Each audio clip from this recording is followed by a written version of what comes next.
السلام علیکم.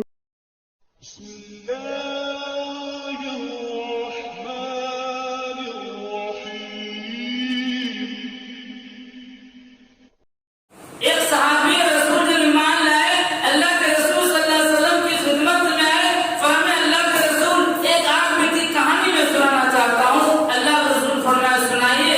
اس نے کہا کہ اللہ کے رسول میں کسی سفر میں جا رہا تھا، میری بیوی حمل سے تھی، میں اپنی بیوی کو وصیت کر کے گیا تھا، بیوی جب تمہارے جو حمل ہے، تمہارے پیٹ سے اگر بچی پیدا ہوگا اسے زندہ کروا دینا، بیٹا ہوگا اس کی پرورش کرنا.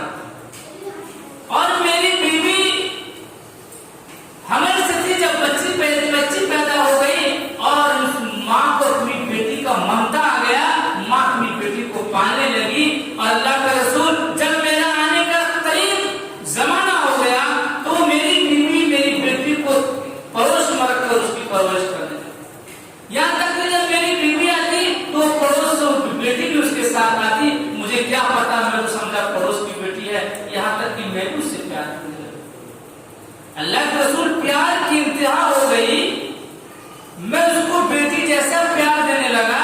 جب میری بیوی کو یقین ہو گیا شاید اب راز فاش ہو جائے تو اپنی بیوی اپنی بیٹی کو درگور نہیں کرے گا، اس نے راز بتا دی کہ جانتے ہو جس بیٹی سے تم پیار کرتے ہو، جس بیٹی کو تم نوالا کھلاتے ہو، جس بیٹی کا تم ہاتھ پکڑ کر چلتے ہو، جس بیٹی کی خواہش کو پوری کرتے ہو، وہ کسی غیر کی بیٹی نہیں، وہ تمہاری بیٹی. اتنا سننا تھا اللہ کے رسول. میرے دماغ میں میرے ذہن میں شیطان سوار ہو گیا کہ ایک دن یہ بیٹی بڑی ہوگی اور شادی کرنا پڑے گا، میرا کوئی دماغ بنے گا.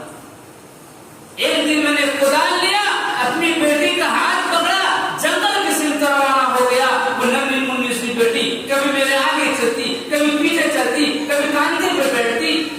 ایک جنگل میں پہنچا تو کدال لے کر سب زمین کو توڑنے لگا. تو ننھی بیٹی اپنے پیاری پیاری ہاتھوں سے میرا کپڑا ڈھانکتی ہے، ابو جان آپ کے کپڑے گندے ہو رہے ہیں، ابو جان آپ کے پسینے آ رہے ہیں، ابو جان آپ کیوں پریشان ہو رہے ہیں. اللہ کے رسول میرا دل پتھر ہو چکا.